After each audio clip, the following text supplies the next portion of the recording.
Magandang gabi o umaga sa ating lahat. Welcome to our 365 Daily Devotion. At ngayong umaga ay patuloy natin pag-aaralan ng ating series patungkol sa Seminary Edition. At ngayon ang paksa natin ay patungkol sa konsepto ng Jesus, the Rock.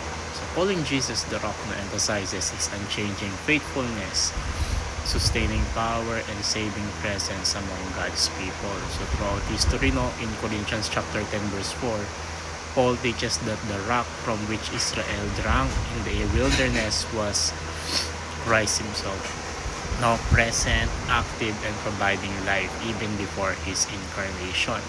The water from the rock was not merely physical provision but a sign of God's gracious care. However, Paul uses this truth as a sober warning. No spiritual privilege does not guarantee spiritual faithfulness. Israel experienced miracles yet fell into idolatry, immorality, and rebellion. So in the same way, Christians today may enjoy grace, worship, and knowledge while tolerating sin. So Jesus as the rock is both our source of life and our foundation for obedience. So those who truly depend on Him do not continue in sin but respond with repentance, humility, and faithful living.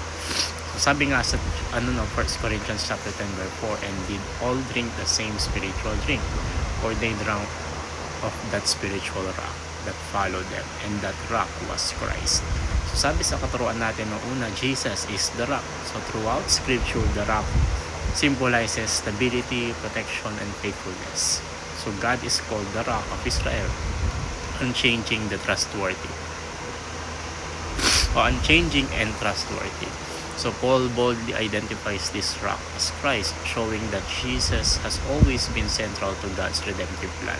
So unlike human strength or religious systems, Christ is immovable.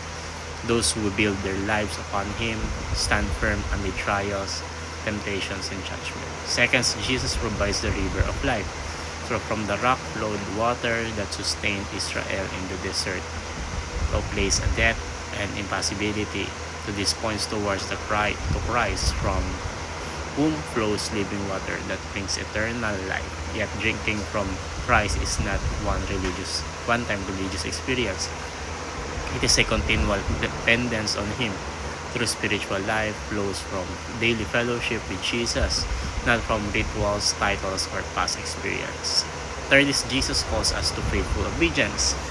Paul reminds the Corinthian church that many Israelites who experienced God's power still perished because of disobedience. Grace never excuses sin. Jesus as the rock is also the cornerstone who demands allegiance. Those who truly belong to Him turn away from idolatry, sexual immorality, pride, and rebellion. So obedience is not the cause of salvation but the evidence of genuine faith. Ang application natin dito una, do not live a double life. It is possible to appear spiritual while secretly nurturing sin. God is not deceived by external worship without an internal surrender. So a life built on Christ must reflect integrity, faith that is consistent both in public and in private. Second is do not wait until it is too late. Israel ignored repeated warnings until judgment came. Scripture urges believers to examine themselves now. So repent quickly and return to faithful obedience. Delayed repentance hardens the heart and dulls spiritual sensitivity. And lastly, do not be an arrogant Christian. So spiritual pride is dangerous. Knowledge, position, and experience. So do not protect anyone from falling. Humility keeps believers dependent on Christ, power under weakness, and grateful for grace. So God resists the proud but gives grace to the humble.